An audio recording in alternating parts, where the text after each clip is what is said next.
Vítam vás pri ďalšom rozbore, v ktorom si posvietime na odborné rady a premeníme ich na praktické, okamžite použiteľné tipy. Máte pocit, že spúšťať kampaň s minimum dát je tak trochu ako stávka do lotérie? No, ono to tak vôbec nemusí byť. Prejdeme si spolu jasnú stratégiu pekne krok za krokom. Od úplného začiatku, od prvého kliku, až po to, ako nájsť nové príležitosti na rast pomocou umelej inteligencie. Tak fajn, poďme na to.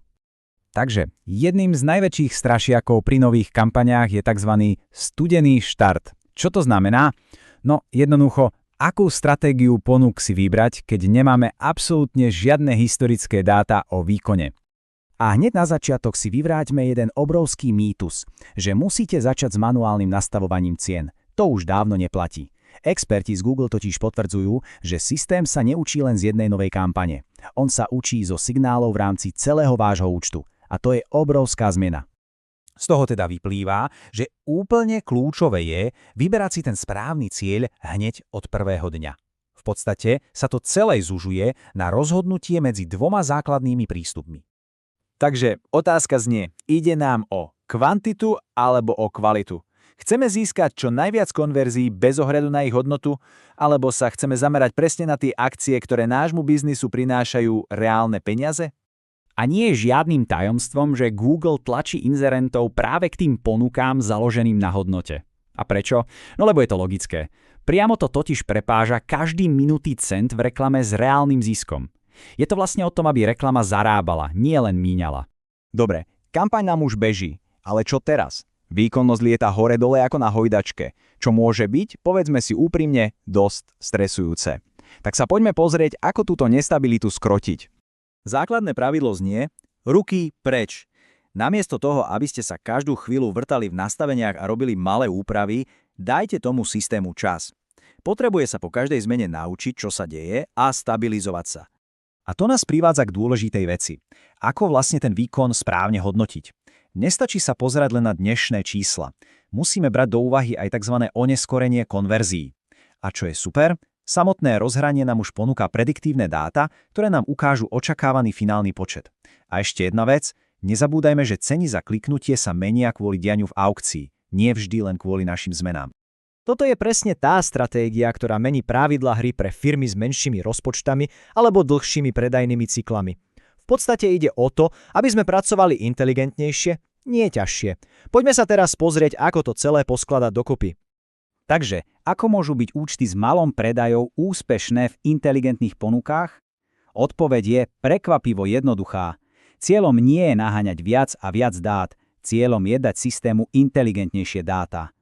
A tu sú 3 konkrétne spôsoby ako na to. Poprvé, sledujte akcie, ktoré sa dejú častejšie. Nemusí to byť hneď nákup, stačí napríklad pridanie do košíka. Tým dáte algoritmu oveľa viac signálov. Po druhé, združujte dáta. Vytvorte si portfóliové stratégie a zoskupte kampane s podobnými cieľmi. Budú sa tak učiť jedna od druhej oveľa rýchlejšie. A po tretie, a to je alfa a omega, zabezpečte kvalitu dát. Sledovanie konverzií musí byť presné a musí zodpovedať reálnym biznisovým cieľom. Keď toto všetko spojíme, aj účet s pár predajmi vie umelej inteligencii poskytnúť naozaj bohaté a smysluplné podklady. Dobre, základy máme postavené a teraz prichádza na rad niečo naozaj zaujímavé. Je tu totiž jeden šikovný nástroj umelej inteligencie, ktorý nám pomôže nájsť nové príležitosti pre rast, a to bez toho, aby sme riskovali, že nám rozpočet uletí do neznáma. Volá sa to prieskum inteligentných ponúk a je to funkcia pre kampane s cieľovou návratnosťou investícií. Predstavte si to tak, že tomu systému povolíte vodítko. Dáte mu trošku viac voľností, aby mohol cielene, takmer chirurgicky presne, hľadať nové typy dopytov a nájsť tie konverzie, ktoré by vám inak úplne unikli. A tu je ten zásadný rozdiel. Keď len jednoducho znížite svoj cieľ, v podstate hovoríte systému, aby bol plošne menej efektívny. Je to taký hrubý, neohrabaný prístup. Ale keď použijete prieskum, ten chirurgicky presne hľadá nové možnosti rastu, zatiaľ čo výkonnosť na vašej hlavnej, overenej návštevnosti ostáva nedotknutá. Je to proste oveľa inteligentnejšia stratégia. A že to funguje?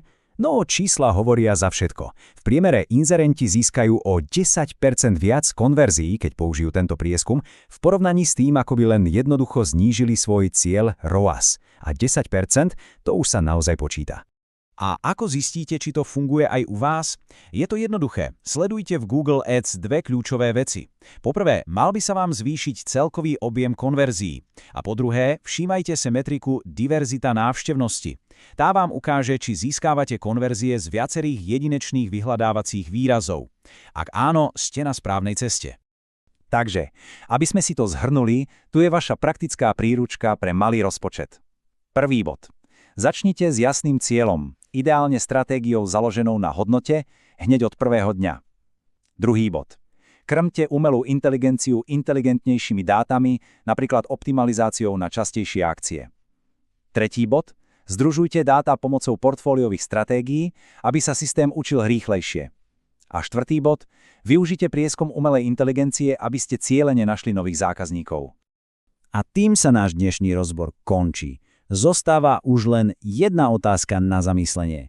Ktorý je ten jeden inteligentnejší signál, tú jednu akciu pred samotným nákupom, ktorú by mohol váš biznis začať sledovať ešte dnes? Pretože práve v nej sa môže skrývať kľúč k odomknutiu úplne novej úrovne výkonu.